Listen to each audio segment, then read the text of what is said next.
नमस्कार. आज आपण समुपदेशन म्हणजे काय आणि त्याची मदत आपण कुठे घेऊ शकतो ह्या विषयावर बोलणार आहोत. ह्या विषयावर बोलण्याचं कारण इतकंच की आजही समाजात समुपदेशनाबद्दल किंचितचा गैरसमज आणि संभ्रमावस्था दिसून येते.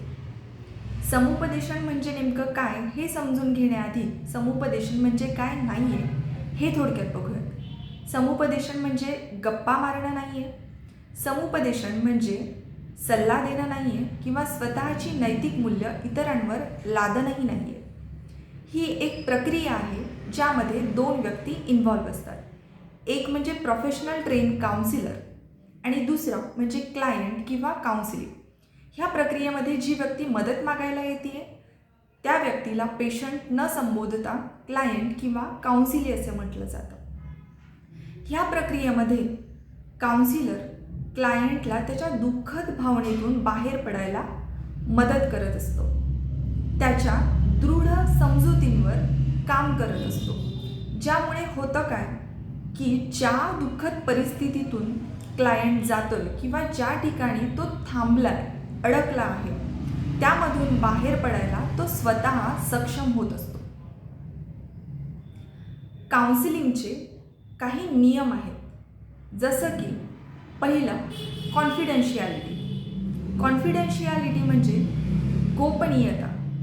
क्लायंट जी काही माहिती काउन्सिलरला ह्या प्रक्रियेदरम्यान पुरवणार आहे ती माहिती पूर्णपणे काउन्सिलरच्या थ्रू गोपनीय ठेवली जाते. काउन्सिलर ती माहिती आपल्या कुटुंबातही देत नसतात. ती माहिती संपूर्णपणे काउन्सिलर आणि क्लायंट ह्या दोघांच्या मध्येच ठेवली जाते. दुसरा नियम म्हणजे नॉन जजमेंटल असणं. नॉन जजमेंटल असणं म्हणजे नेमकं काय, तर उदाहरणार्थ आपण आरशासमोर उभं राहतो.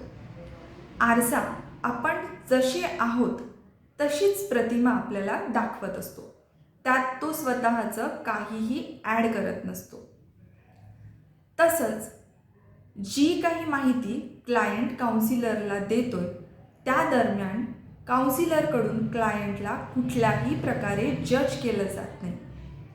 बऱ्याचदा आपल्या आजूबाजूला बरेच लोक बोलण्यासारखे असतानाही आपण ह्या जजमेंटच्या भीतीमुळे बोलत नाही. आपण मोकळे होऊ शकत नाही.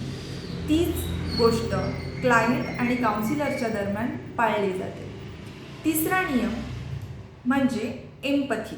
एम्पथी म्हणजे काय, तर क्लायंट ज्या त्रासामधून जातोय, ज्या दुःखद परिस्थितीमधून तो सध्या जात आहे, त्या परिस्थितीत स्वतःला ठेवून त्याचा त्रास समजून घेण्याचा प्रयत्न हा काउन्सिलरकडून केला जातो. त्यामुळे त्या त्रासाची इंटेन्सिटी काउन्सिलरला योग्य प्रकारे कळू शकते. चौथं म्हणजे टेक्निक्स. आधी सांगितल्याप्रकारे काउन्सिलिंग म्हणजे फक्त गप्पा किंवा सल्ला देणं नाही. यामध्ये वेगवेगळ्या टेक्निक्स तुमच्यामध्ये बदल घडवून आणण्यासाठी वापरल्या जातात. काउन्सिलिंगची मदत किंवा समुपदेशनाची मदत आपण कुठल्या परिस्थितीत घेऊ शकतो. बऱ्याचदा ताणतणाव तर रोजच्या आयुष्यात येणार आहेत. ह्या ताणतणावाच्या परिस्थितीत आपण आपलं रोजचं काम व्यवस्थित करू शकत आहात का? जर नाही तर तिथे आपण काउन्सिलिंगची मदत घेऊ शकतो. आत्मविश्वासाची कमी असणे, बऱ्याचदा आयुष्यात एकाच परिस्थितीत अटकल्यासारखं वाटणे, तिथून बाहेर पडायला वाट न मिळणे, प्रगती खुंटल्यासारखी वाटणं, ह्या सगळ्या परिस्थितीत आपण काउन्सिलरची मदत घेऊ शकतो. Let's talk, let's listen and let's Hale together. Thank you.